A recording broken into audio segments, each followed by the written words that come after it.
বাংলাদেশ পুলিশের অত্যন্ত সংকটকালে আমি ঢাকা মেট্রোপলিটন পুলিশের পুলিশ কমিশনার হিসেবে যোগদান করেছি। বিগত সময়ের উচ্চাভিলাষী ও অপেশাদার কিছু পুলিশ কর্মকর্তা সমগ্র পুলিশ বাহিনীকে জনগণের মুখোমুখি দাঁড় করিয়ে দেয়।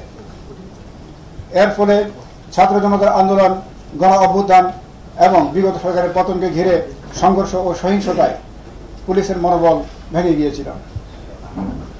ডিএমপি সহ সারা দেশে অনেক পুলিশ সদস্য আহত এবং নিহত হয়েছেন।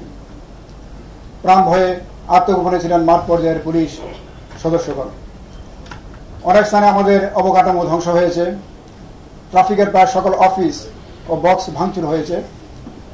ঢাকা মেট্রোপলিটন পুলিশের 50টি থানার মধ্যে 22টি থানা সম্পূর্ণভাবে ক্ষতিগ্রস্ত হয়েছে। বিপুল সংখ্যক যানবাহন অগ্নিদগ্ধ হয়েছে। প্রচুর অস্ত্র ও গোলাবারুদ লুণ্ঠিত হয়েছে। এ ধরনের ভয়াবহ বিপর্যয়ের সম্মুখীন পুলিশ বাহিনী ইতিপূর্বে কখনো হয়নি।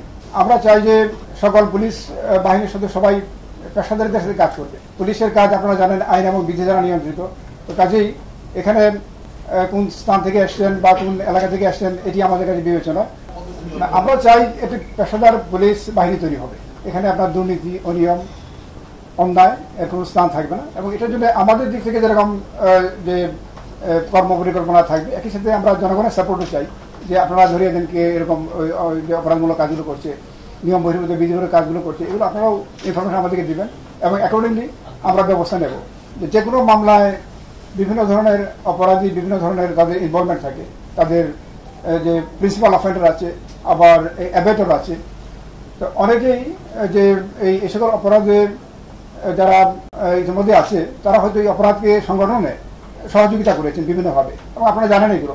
অনেকে আপনার অর্থ দিয়ে সাহায্য করেছেন, অনেকে পরামর্শ দিয়েছেন, অনেকে আপনার যে মিডিয়াতে উস্কানিমূলক বক্তব্য দিয়েছেন।